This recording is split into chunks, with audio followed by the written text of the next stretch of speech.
के कार्यकलाप और इस पैक्स के कृषक सदस्यों के बीच और इसके अलावे हमारे जो भी वोटर हैं, विलेज हैं, उनके हर समस्याओं के बीच में खड़ा उतरता हूं और वक्त पर साथ देता हूं, कभी पीछे नहीं हटता हूं। और मैंने जो भी आज तक अपने कार्यकलाप में या मैं अपने ज़िंदगी में कभी भी गलत के साथ समझौता नहीं किया हूं। ईमानदारी सर्वोत्तम नीति है और ईमानदारी पूर्वक कार्य कर रहा हूं और करते आ रहा हूं, चाहे जो भी चुनौतियों का सामना करना क्यों ना पड़े। यहाँ के किसानों को मुख्य रूप से आज अभी की तिथि में सबसे मेजर प्रॉब्लम है सिंचाई की। और सिंचाई में जो बाधा उत्पन्न हो रही है वो एक बिजली की बहुत बड़ा एक प्रॉब्लम है, जो कि अभी कुछ दिन पहले, करीब 3-4 दिन पहले बिजली की स्थिति इतनी ही खराब थी, लोग को दिन भर बिजली भी नहीं मिलती थी। शाम में एक फेज आता था तो किसी भी प्रकार का कार्य बिजली से उपभोग यहाँ के उपभोक्ता नहीं कर पाते थे। तो मैंने जेई को बोला, जेई ने जो बोला कि ठीक है, जो लेजर पावर का काम होता है दिन भर उसको बंद करवाता हूँ। उसके बाद लगातार उनसे संपर्क किया तो उन्होंने कहा कि अलग ट्रांसफार्मर से दूंगा। 3-4 दिन से वोल्टेज मिल रहा है, लेकिन वही है कि हल्का फुल्का भी, अगर आंधी तूफान बारिश आया तो दिन भर गायब, कभी रात में भी गायब। तो इस स्थिति का सामना करना पड़ रहा है, जो कि बहुत ही बुरा असर किसान को पड़ रहा है। साथ साथ हमारा गांव गिरवा नदी किनारे बसा हुआ है। यहाँ पर रात्रि प्रहरी से लेकर के अहले सुबह तक अवैध बालू का उत्खनन संबंधित सभी थानेदार इस प्रखंड के सनहौला, शनौखर और अमरंडा ओपी के द्वारा रात्रि में उठाव की जाती है, जो कि उसका जो वाटर लेवल है काफी नीचे चला गया है। जो भी हमारे कृषक लोग बोरिंग कराए थे, हैंडपंप चापाकल किए थे, उसका सबका लेयर खत्म हो चुका है, जो कि काफी कठिनाइयों का सामना करना पड़ता है। और किसान के लिए जो मूल चीज होता है बीज भी यहाँ के ब्लॉक या अन्य जगह से उसको ठीक ढंग से उपलब्ध नहीं हो पाती है, जिसके चलते वो भी हरास में जीते हैं। वो काफी मेहनत भी करते हैं, लेकिन उसकी उपज नहीं होती है और अधिक खर्च करने के बावजूद भी उसको बेनिफिट्स नहीं होती है, जो कि एक बहुत ही मूल समस्या है। और इस क्षेत्र में इसके साथ साथ फर्टिलाइजर का भी जो है कि उपयोग किसानों को सही मूल्य पर नहीं मिल पाता है, चाहे वो रासायनिक खाद हो, यूरिया हो या डीएपी हो या पेस्टिसाइड हो, रासायनिक खाद हो।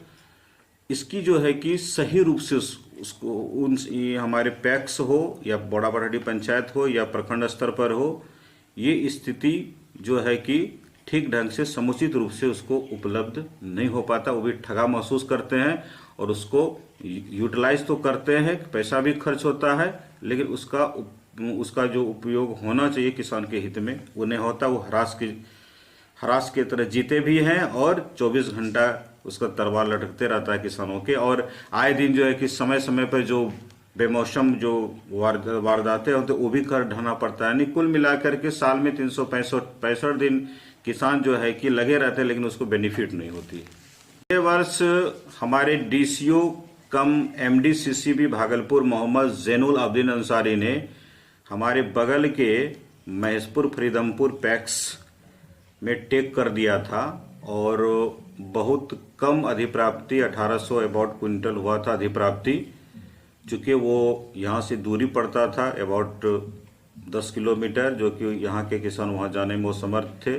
जबकि मेरे पैक्स में राइस मिल भी है, 200 MT का गोदाम भी है और डीसीओ ने जानबूझ करके मेरा जिला टास्क फोर्स में चयनित होने के बावजूद भी उसको टेक कर दिया। उसकी भी सुनवाई अभी द्वितीय अपील लोक शिकायत पटना में चल रहा है। और इस बार हमारा पैक्स के द्वारा करीब 5000 कुंटल अधिप्राप्ति की गई है किसानों के द्वारा। उसमें चाहे छोटे किसान हो या गैर रैयत हो या रैयत हो, मैंने समान विचारधारा के साथ एक ही साथ जो भी हम लोग का कैश क्रेडिट चक्रवार मिलता है उसको हम लोग नियमानुसार और उसको त्वरित गति से भुगतान की प्रक्रिया बैंक के द्वारा 72 घंटा के अंदर में होना है। जैसे हम लोगों ने धान लिया, उसके बाद उसका एफएमएस होता है, वो निकलने में 48 से 72 घंटा का समय लगता है। फिर उसको जो अंडर प्रोसेस होता है वो जनरेट होता है, उसके बाद तब बैंक जाती है। बैंक में भी कभी कभी जो है कि जैसे हड़ताल बीच में हो गया था 15 दिन, लेकिन मेरा प्रयास रहता है कि उसको जल्द से जल्द भुगतान करना। और सरकार का जो भी दिशा निर्देश है 72 घंटा में तो हम लोग एडी चोटिस कर ही देते हैं, लेकिन कभी कभी एडवाइस जनरेट नहीं हो पाता है तो 1-2 दिन उसमें विलम्ब हो जाता है। कभी कभी शनिवार रविवार पड़ गया, या जैसे स्ट्राइक अभी किया था अनुबंध वाला, तो उसमें 10-15 दिन हो रह गया। लेकिन हम लोग धान अधिप्राप्ति करने के उपरांत जो है कि उसको विदिन 3 दिन से 1 सप्ताह के अंदर में हो जाता है। अगर कोई छुट्टी ना रहे, ना कोई हड़ताल नहीं रहे, तो नियत समय पर हम लोग समय सीमा में कर ही देते हैं, उसमें किसी को छोड़ते नहीं है। और यहाँ तक मैं खुद उसकी मॉनिटरिंग करता हूँ, खुद घर पे भी जाता हूँ कि कोई अगर 1 क्विंटल वाला भी धान देने वाला है तो वो भी छूटे नहीं, वो भी वंचित ना रहे, उसको भी सरकार का जो समर्थन मूल्य है 1893 उसको भी मिले। मैं किसी भी किसान, चाहे गैर रैयत रहे चाहे रैयत है, किसी के साथ भेदभाव नहीं किया। सरकार धान और गेहूं के अलावे जितने भी हमारे पूरे बिहार के सभी पैक्स के अंतर्गत जो भी फसल तिलहन दलहन रबी खरीफ में उपजाई जाती है, उनकी भी प्रोक्योरमेंट होनी चाहिए, उसके भी अधिप्राप्ति होनी चाहिए, जो कि वो भी फसल का जो है कि सरकार के द्वारा समर्थन मूल्य मिल सके, उसको भी वाजिब हक मिल सके। ये बिल्कुल ही होना सभी किसानों के हित में उपयोगी होगा। सरकार के द्वारा कृषि रोड मैप के तहत कृषि यंत्र कृषि बैंक के लिए पैक्स को चयनित किया गया था। उसमें अभी जो है हमारे प्रखंड में अभी किसी को नहीं मिला है, जबकि भागलपुर जिला में जिला टास्क फोर्स की बैठक में मेरे पैक्स को भी चयनित किया गया था, लेकिन डीसीओ कम एमडीसीसी भी भागलपुर मोहम्मद जैनुल अब्दीन अंसारी ने उसको जानबूझ करके डिस्ट्रॉय किया गया। और इस जिले में मुख्यमंत्री आदर्श पैक्स में सबसे ज़्यादा सर्वाधिक अंक मुझे ही प्राप्त हुआ है, ठीक है। और कल एमडीसीसी भी भागलपुर ने बात किए थे, जहाँ तक बोले कि अभी कोविड-19 में जो है कि रुका हुआ है, आपको कृषि यंत्र के बारे में करेंगे, ठीक है। तो सरकार जो है कि पॉलिसी जो एडॉप्ट करती है उसको सामूहिक रूप से धरातल पर उतारने का काम, और ये जो भी कृषि बैंक है, जो भी हमारे इच्छुक पैक्स हैं या जो भी वो कारगर हैं, उसका फीडबैक लेकर के उसको भी कैंप लगा करके देना चाहिए, जो कि बिचौलिया जो है कि प्रभावित नहीं हो सके।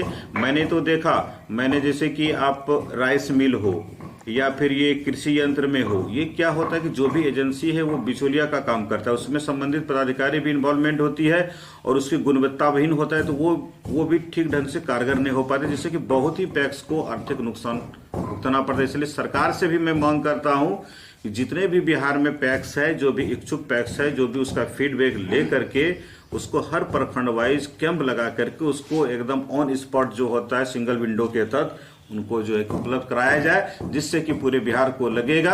अगर मान लिया जाए कि हमारे 16 प्रखंड में 18 पैक्स है, अगर 4-5 पैक्स को भी मिल जाता है तो एक अचीवमेंट होगा। उसके बाद धीरे धीरे उसका भी कार्यकलाप आगे बढ़ेगा, तो किसानों के भी प्रति खुशी होगी कि नहीं भाई, हमने जो है कि ये कार्य मिल रहा है, हमको सहयोग मिलेगा, तब उसकी चर्चा अपने होने लगती है। मैं तमाम पैक्स अध्यक्षों और हमारे अन्नदाता किसानों से अपील करना चाहूँगा कि सरकार के द्वारा जो FIG और FPO ग्रुप आत्मा के द्वारा ये 2013 से ही गठन किया गया है, वो इस चीज़ को विस्तृत से समझे। और इसमें पुरुष के लिए 20 यूनिट होता है और महिलाएं 20 से 25 यूनिट का होता है, और वो 2 साल अपना गठन करें, उसके बाद वो उसका रजिस्ट्रेशन होगा, वो फिर FPO में जाएंगे, और उसके बाद जितना भी हमारा प्रोडक्ट होती है वो पूरे देश के अंदर में आप उसको यूज कर सकते हैं। ये बहुत ही बड़ा कंसेप्ट है। हमारे प्रखंड में 18 पंचायत है, लेकिन 2-3 ही कमेटी जो है समिति ठीक ढंग से चल पा रही है।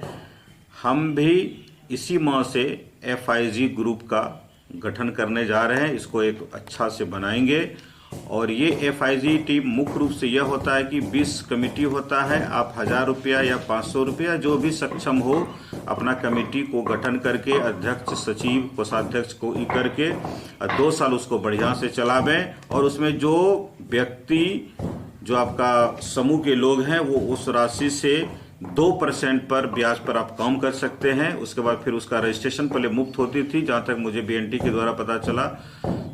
अभी मालूम हो रहा है कि 50,000 रुपये वो रजिस्ट्रेशन में लगता है, लेकिन हो सकता है कि नहीं भी लगे।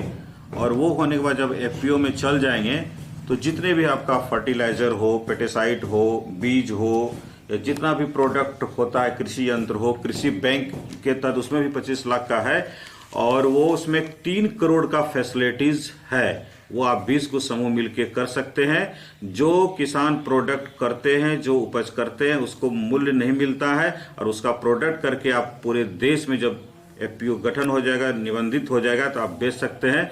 तो इससे क्या होगा, किसान की आय दुगनी हो जाएगी और किसान को एक अच्छा अधिकार भी मिलेगा, हक मिलेगा, उनके पास पूंजी होगी और वो अच्छे तरह से डेवलपमेंट करेंगे।